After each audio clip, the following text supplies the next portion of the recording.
Hello சகோஸ், welcome to flow தான். நான் தான் மாறன். இதுதான் கொஞ்சம் கேளு. ஒன்ஸ் அப்பான டைம் நம்ம ரொம்பவே ஹாப்பியா இருந்தோம்ல. ஸ்ட்ரெஸ், டிப்ரெஷன் எதுவுமே இல்லாம. ஆனா இப்போ எதுவுமே நார்மலா இல்ல அப்ப இருந்த மாதிரி. ஊரே உனக்காக வேண்டுறோம் சாமி. ஜெயிச்சிடுறா, உன்னை நம்பி இருக்கோம்டா, ஜெயிச்சிடுறா.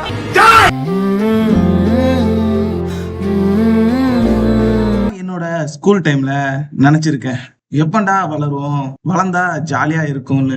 ஆனா இப்போ ஏன்டா வளர்ந்தோன்னு இருக்கு. ரெஸ்பான்சிபிலிட்டி, ஃபேமிலி சிச்சுவேஷன், அடுத்தவன் என்ன சொல்லுவான் வேலை இல்லைன்னா அப்படின்னு என்னெல்லாமோ மனச புண்படுத்துது. நெஞ்சமெல்லாம் பொண்ணா இருக்கு தம்பி, மறக்க முடியல. இப்போ உங்களுக்கு ஒரு டைம் மிஷின் கிடைக்கு.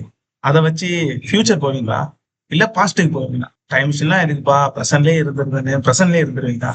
இதுல நீங்க எதை சூஸ் பண்ணீங்க? உங்க கருத்துக்களை கமெண்ட்ல ஷேர் பண்ணுங்க, நானும் தெரிஞ்சுக்கிறேன்.